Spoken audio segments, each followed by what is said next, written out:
Hey guys, I wanted to take a minute to just walk you through how Google tools can be used to basically address every single level of Bloom's taxonomy. The first one with remembering, I think a good place to be able to do this is with Google Keep, and you can see here that I've basically created a vocabulary list for my kids, basically saying, hey, these are the words we got to remember, and it kind of helps them just to kind of stay organized, and also they can add definitions, they can have vocabulary here, whatever they would like to do.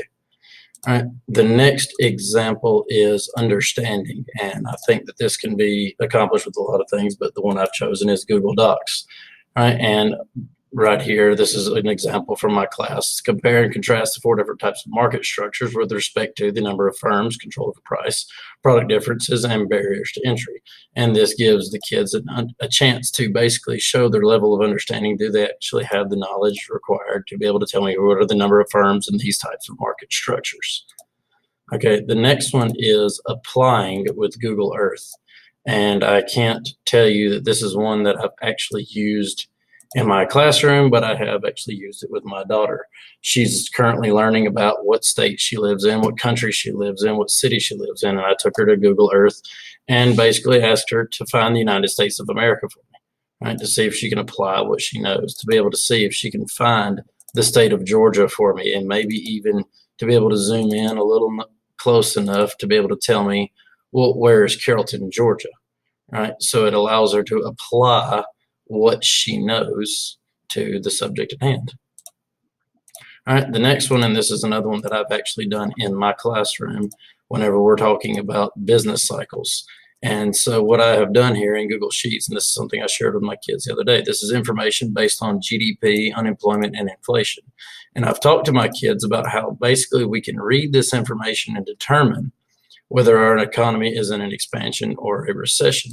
So in analyzing, our kids are able to use this data, or my kids are able to use this data and basically determine in what times during our history have we been in an expansion or a recession, right? So in the first 5 or 6 years here that we have, we can see that GDP is declining. We can see that the unemployment rate is increasing and inflation is going down as well. And all of these indicators tell us that we are in a recession during this time.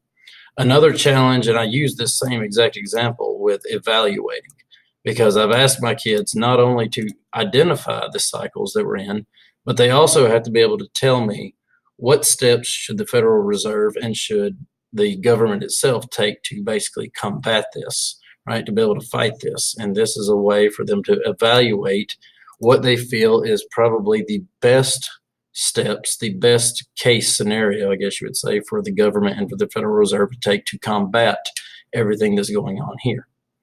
Another example here, would be for creating, right? And for your students to be able to create something new, something different. And this is an older project that I've done in the past, but where I've had my kids create their own countries. And what I basically tell them, and I challenge them to do, is create a country based on what do you think should be different based on what you have lived and what you've experienced here in the United States, right? What would you change if given the chance to own your own country, to operate your own country? How would you do things? And I've asked them to basically tell me how would they change free trade based on what it's like here in America? How would they change their macroeconomic policies based on what we do here in the United States, and come up with something new, come up with a different idea. Maybe they feel like there's something better that we could be doing here in the United States. But that's about it, guys. Appreciate your time. Thank you.